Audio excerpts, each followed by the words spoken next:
Welcome to our first episode of Let's Get Rich. Let's get rich, baby. Let's get rich. This is Shawn. And I'm Hillary. And we're here to talk about getting rich, making that money, changing the world, living a good life, and helping other people do the same thing. Yeah, and so much of it centers around mindset and getting past plateaus, distractions, like all the things in your life that don't really lead you towards the goal you're trying to achieve, right? And I think one of the first things to bring up and talk about in our podcast here, Hillary, is your business and what you've built and grown. You want to tell us what that is? So I think that having built a eight-figure firm, so fun, so crazy. I was actually walking down the hall on my way to come to our beautiful new studio that is like so tricked out and so amazing. But I'm walking down the hall and each of the offices are filled with amazing people who we just absolutely love and adore. And they're all busy working. And I've got multiple clients coming in and out. And you can just feel the energy in the building.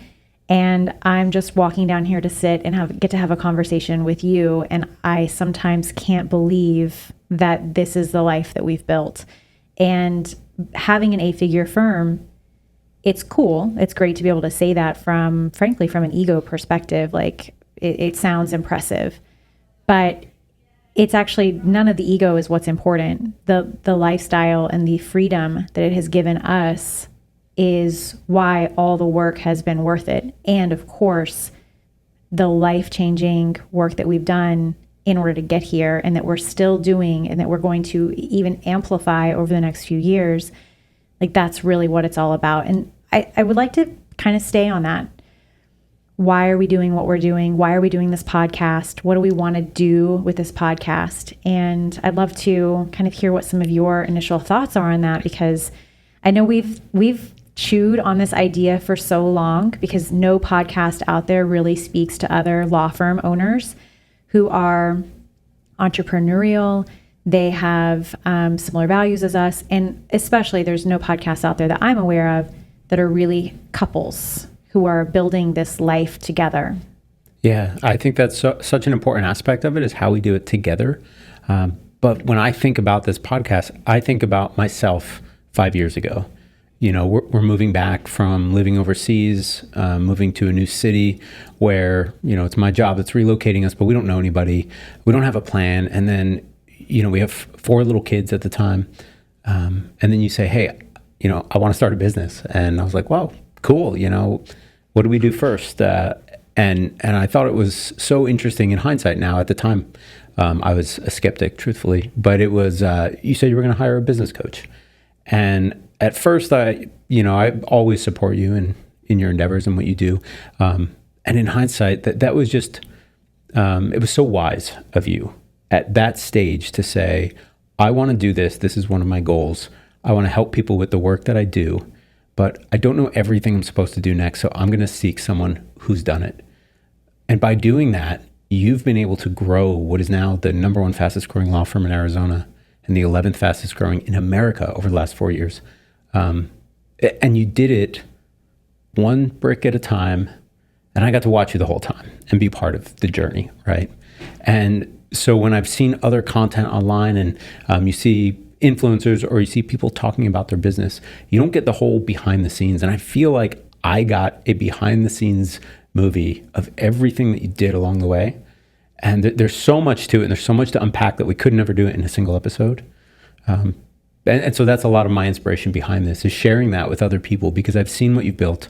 I've seen how many, now literally thousands, probably tens of thousands of people that you've already helped in a few years.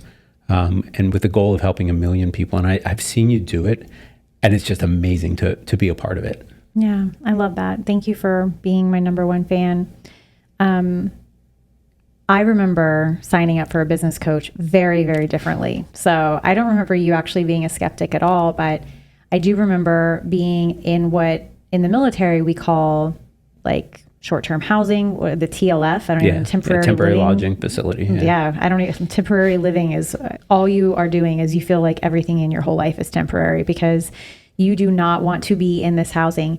And in Phoenix at Luke Air Force Base is actually really nice TLF. It's actually really nice. But kind of to set the stage for how we started the firm was I had been in a season of great resentment, great depression, great frustration in my life, a ton of distraction. I felt totally stalled out. I felt paralyzed by everyone else making decisions for me in my life, the Air Force being one of those things, because we had lived, in 2012, I graduated law school. Later that year, I, thank goodness, got pregnant finally after a really long struggle with trying to get pregnant, having to do IVF. Like, it was a whole thing. Got pregnant. But then the following year, we have these babies and you deploy. And right after you deploy, we get orders to Korea. And orders came giving us about a 6-month window that, hey, in 6 months, 8 months, something like that, you're going to need to show up to Korea. And I had already lived in Asia and had a really good experience. We had lived together. We've been stationed in Japan for a couple of years when we very first started our Air Force journey, and that was wonderful. But that was not the plan for me being a new lawyer with twin infants, was to go live in Korea and like do all the shenanigans that I later went on to do while living in Korea. And so we lived in Korea for a little over 3 years. Then we lived in England right after that for a little over a year. Actually, it was right at a year. Yeah.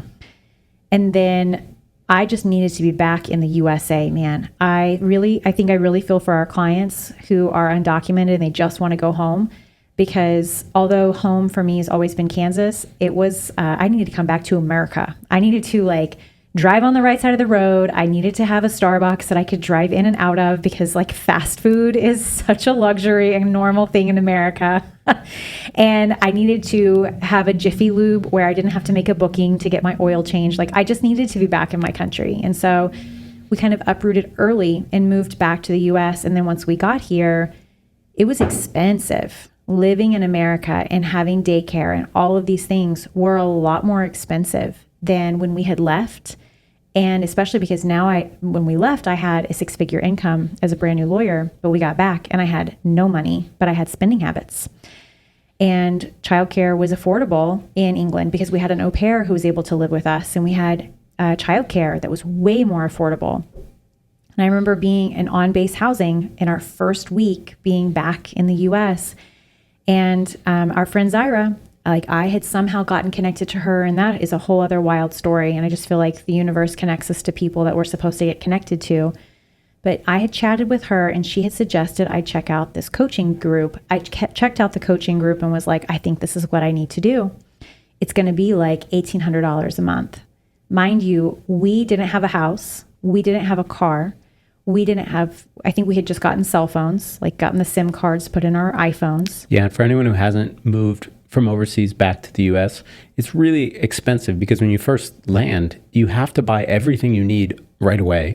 You have to go out and buy a car, usually 2 cars. You have to go out and buy cell phones because you don't have any that work here. And all these things where on any given month, if you have to go replace your cell phone, it might be manageable. But when you move back and you have to do them all at the exact same time, it's just a very straining time when you're on a fixed income and you're trying to figure out how to balance all the needs of your family and your new life. Meanwhile, you're trying to buy a house, so you need to freeze all your spending because you need to have the cash in the bank to try to make it all that nonsense, right? And you can't take out extra loans once you put an offer on a house. And so it's this horrible game of Jenga, and you're really paralyzed. And again, like, I felt very controlled, like everybody else got to control my outward circumstances. And I got back and I was not going to go work at somebody else's law firm where I couldn't do the work I wanted to do. I was chomping at the bit to do immigration law. I had been doing it pro bono for a lot of years. And I remember looking at you and saying, we're going to have to put this on a credit card. Number one, do we have room on the credit card? Because at that time, we always kept about $15,000 in credit card debt. And, most of our credit cards would max out around $20,000. And so it was like, if we start adding another $2,000 essentially a month to our credit card, how many months until we go over our max if this all doesn't pan out? Like, what do we do? And I'm signing an 18-month contract with them. Yeah, and I remember doing the math and just saying, I remember saying to you, if all we do is pay back this coaching, we'll have learned something. And so if we just can sign up one person a month for 18 months, we'll be able to at least pay back this coaching. It'll pay for itself each month. we'll continue to live on our fixed income. But, if that's all that we do, we'll have learned something and it will be worth it. But it was a leap of faith because we didn't have the money. I didn't know anybody. I didn't have a client that I could pick up the phone and call. Nothing. It was business contacts, no family we didn't contacts, have a car. no church friends. Yeah, absolutely nothing. We had absolutely nothing. And I think that on some level, having no expectations for it actually really freed me up to just go do what I needed to do. And I'm inherently extremely competitive. And so when I first went to these coaching groups, and I joined How to Manage a Small Law Firm, had a wonderful experience. We both really did. And I was in How to Manage for like 18 months, something like that. Maybe it was 20 months. And I went in and sucked the marrow out of that experience. I wanted every last drop, and then it was time for me to leave. And that's how I've always viewed coaching is you go in, you're here for a reason. You're not here to socialize. You're not here to do any of those other things. Those are added benefits. But I went into How to Manage and it blew my mind. It was exactly what I needed. I now meet people and you can tell when they're just ready. They are fucking ready for the change that their life needs. They're sick and tired of being sick and tired. And I know that like all of the stars aligned and that was exactly where I was supposed to be. And it helped me get unstuck. And it's like all these various levels of freedom that I feel like I've been able to unlock with my business. And that's what I want to give to people with this podcast is not just like, I love sharing how we do it. It's one thing to explain like, this is how we do it. This is the recipe on the Nestle Toll House cookie, chocolate chip cookie bag, right? Like this is how you do it. But when you add in, there's something so special about having cookies made for you with love, And so in this podcast, this whole journey that we're going to take everyone on, what I really want to do is not only share with you, here's how we did it, here's the recipe for how we did it, but also really encourage people with love, with culture, with core values, and some of the things, what I believe is our secret sauce. I want to share that with people because if we have that, some of the people we have learned from, and we're those people for other people, I'm sure, they have faults that really just, they can sour things. I think in a podcast, it's perfect. You'll get to know us just enough. We can't sour anything for anybody with a podcast, hopefully. And we can really share how we got here and why we got here. I think that's for me, a really important piece is the why. Yeah, that is fantastic. The thing that stood out to me, back to when we first joined How to Manage, we go to these live events, we take part in workshops, and I'd be in there sitting, taking notes, and, you'd stay for the first couple sessions, and then you'd step out and be working on something. And in the beginning, I remember thinking like, hey, we paid a lot of money to be here. You should be in here absorbing everything. And what I came to learn was one of your secrets to success was taking action. And you would set a clear goal, you would break it down, but once you got what you needed from that event, you didn't need to stick around and get everything. And later, another friend of ours explained it to me as it's like going to the grocery store. There's lots of stuff in there, and you could on any day buy anything in that store, but that's not what you need today. You only need a couple ingredients. And so I think you did a really great job in the beginning, and now being able to look backwards and, all the dots line up looking backwards. Of course. And at the time, things felt chaotic at times, and we kept hitting our own plateaus within our life, within our business. But when you look backwards at the dots connecting, it all kind of makes sense. And, I know that there was a lot of people that we looked up to along the way who helped us, who put out a helping hand or gave us advice or, whatever that might have been that we needed at the time, podcasts we listened to and things that we consumed. So much of it focused around our mindset and around our plateaus and around the distractions in our life that were not contributing to living the life that we wanted to live. And so to be able to now create this in this beautiful building with a successful company and be able to look backwards at the path we took together and share it with other people is really exciting. And if it helps even one person, it's like when we signed up for How to Manage. If all we do is get our money back from How to Manage and we learn something, it'll be worth it. If all we do is help one person with this podcast, it'll be totally worth it and we'll have done something good. So. I also think it's fun because someday we'll be dead and gone. And this is like a great way for our great grandkids to, I don't know how they'll listen to it. It's probably like they'll listen to it through their mind or something because like headphones won't need to exist anymore. But anyway, I think it's just a great love letter to people who I may never get the privilege of knowing. But my why for this podcast and for really my life is freedom. I have done workshops, I have done core values, I've done all these different things. And the word freedom is what always comes up. And it's such a privilege in my life, truly a privilege, and something that I just really cherish is helping other people find their freedom.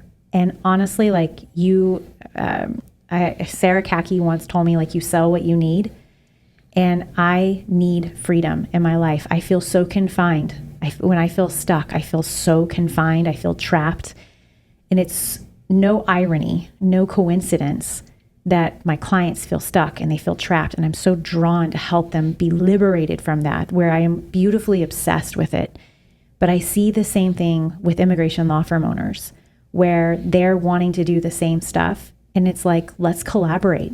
If I can help you just a little bit, if I'm one step or one pivot to the left with or ahead of you in your journey with your firm, then what would it be like if I helped you and then you were able to help another 10,000 people this year because you were able to bring on more clients or whatever it might be? Like, actually 10,000 people seems like a lot, maybe like 1,000 more people, that would contribute to my greater good and my greater why. And so that is why I'm doing this podcast. And that's my gift. That's my promise with every episode, is that it's real, it's honest, it's actionable, it's implementable, and it is stuff that we've really done, like no made up shit. Like, I'm not going to make anything up and pretend that we're not doing this or pretend that we are doing this. And I think the value in hearing from other people and their leadership journey is when they're very sincere and authentic in the mistakes that they've made. And so honestly, that's probably going to be half our content. Is like, here are all the things I've done wrong. Yeah, for sure. I think the idea that success is a straight line is something that I used to believe. A lot of people believe, but you talk to people who've achieved whatever success looks like in their life, and most of them will tell you it was not a straight line. And something from when we went to the One Thing conference, they talked about how when you're going through life as a couple and you're both trying to grow and build yourselves, your business, your life, your family, it's not only is it not a straight line, but you don't walk the same exact path together. You're walking near each other and by each other, but sometimes I go a little left and you go a little right, but we always meet back up at the next intersection. And so that idea, that visual of kind of, it's a squiggly line, and my line looks different than your line, but we're both headed in the right direction, in the same direction, I think is really important. And for me, one of my core values is legacy, which ties in really well to what you were just saying about the freedom and passing this on, and even, recording this so our great grandkids can listen on their, Google Brain plugin or whatever they have. But the idea of leaving a legacy behind, and that is so much centered on helping other people. And I think one thing that we both, I'm going to speak on your behalf, but we both really believe in the concept of an abundance. And that is, we are not in competition with the immigration law firm down the street from us, because there are more than enough. There is an abundance of clients, of people who need our help, of people who need their help. And the more people that we help is it's like the Reagan quote, the rising tide floats all boats. We are trying to help raise the tide so that everybody will float a little bit higher. I'm glad you can do that quote. I always think the rising boats, and then I'm like, I can't do the rest of the quote. One of the ways I want to end in just an actionable tip on why. When people lose, and I grappled with this last year really, really hard. I remember being embarrassed because like every coaching call I got on when I was, with my coaching group rather than being the coach for other groups, I was just crying because I was so like, what is the point of all of this? I don't want to amass more money. The irony now is like hosting a podcast called Let's Get Rich. And it's not being rich in monetary, it's being rich in the invisible, and legacy is invisible. How can you be rich in legacy? It's invisible. It's the lives that you impact and you change. How can you be rich in abundance? It's believing in the invisible and the magic of all of that. I just love it. But when I was so lost and really had felt like I had lost my why, and this is what I want to share with you, dear listener, today, is getting plugged back into your why has to be a visual exercise because it is invisible. You can't, the money in the bank I promise, if you're trying to hit your first $1 million on a year, you're going to hit that. It's going to be so exciting. And then you're going to wake up tomorrow and nothing will be different.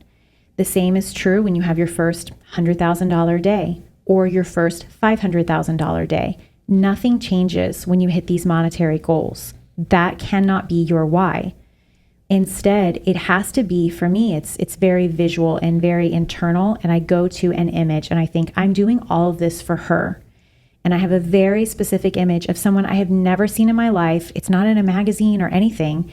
It's this concocted image of when I was in India doing a study abroad program in law school. It was a human rights practicum that amazing Fatma Maroof taught. But I went out into the village and I saw all these women who they spent most of their day walking to go gather water and then walking back to bring the water back to their little village. And that was their life. And this image of women, that's such a good snapshot for me of what the hard work that so many women around the world do. Here I am, like, so fortunate just to be born in the US, to be, like, you stack all the different things that I have going for me. Just number one, being born in the US. I just, that's never going to be my life. But I'm so fortunate and so privileged and so motivated by creating a world where that woman doesn't have to worry about walking to go get water and being sexually assaulted.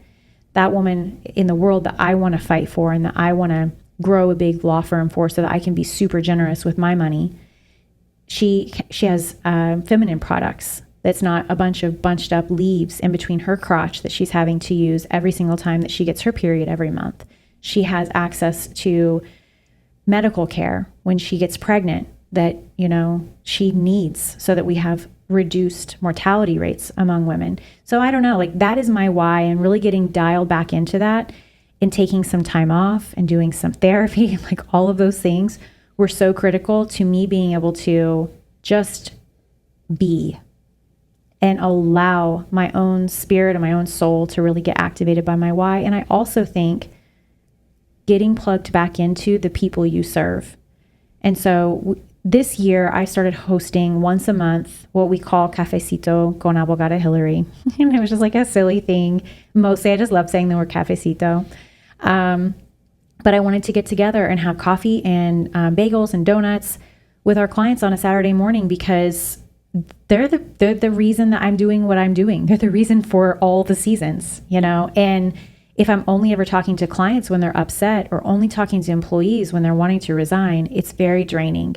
And when you get to a certain level in your company, you're only really hearing sometimes about the bad stuff. But getting into those cafecitos where it's not there for me to provide legal information, I'm literally just plugging in and having community with people. It lights me up. I can't wait to go do it. I mean, I get to just be me. I get to hug people and they're so happy to see me. They want to take a photo with me. Like, how cool is that? And then I also get to tell them how much I believe in them. I get to talk to them about, I am so proud of you. You have not given up. You have shown tenacity. You've shown bravery. You've shown courage beyond most of the people I've ever met in my whole life. And I get to just sit and you're happy to sit in my company. So those have been two things that have been really actionable for me that you can take home and go do today. Find the image in your mind of who is your why. Invent a human that you're willing to fight for. Maybe it's your kids. Maybe it's your spouse. For me, it is this imaginary person. Our kids are going to be taken care of, right? Like, our kids they're just going to be taken care of. I never want anything bad to happen to them. I want them to have the best life ever. But my kids, they've already been born into a great situation. My why is something very different. And then when you feel bogged down by the practice, go plug in to your community, and you're creating a community. They are your clients. Yeah, we're going to talk a lot about why, I think, on this podcast. That's part of the plan. And we'll even do an episode on kind of peeling back the layers to really get underneath and find your why. Core values exercise is a great exercise that we'll do. But one thing that's always struck me is that your why can change a little bit. It's not that it's a complete shift, 180 shift or anything, but I remember feeling at various times in my life, like, how come everyone else has a very clear why? And I'm just not sure right now. And again, looking backwards, those were times where I felt stagnation. I felt stuck. I felt like I was at a plateau. And in truth, my why hadn't really changed. It was almost like I kind of lost sight of it. Like you can't always see the top of the mountain when you're on the mountain. And so, continuing to go and then revisiting your purpose and your why, writing things down so you can come back to them, because I always think I'm going to remember it and then I don't. But when I write it down and I revisit it 6 months or a year later, it's always really interesting to see what, Shawn wrote 6 months ago versus what I'm feeling today.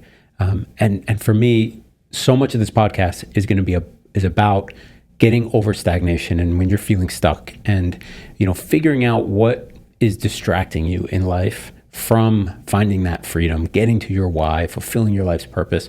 All of that is just one of the most basic human needs, is to know that you've lived a life of purpose. Viktor Frankl, in his book, Man's Search for Meaning, he talks about that one of the most basic human desires is to have a purpose. And so if we don't spend any time thinking about our purpose and our why, then, how are you ever going to know? I mean, some people might just know from the time they're born, but that's not the norm. And so don't, if you're listening and you feel like, I don't really know what my why is, you're not alone and you're not weird. You got to spend some time thinking about it and working on it. And that's something we're really going to work on in this podcast. Awesome. Well, the number one ask for us today is go implement what you learned. We talked about why, getting clear on that to the extent that you can. And then if you're feeling stuck at all, get plugged into your community.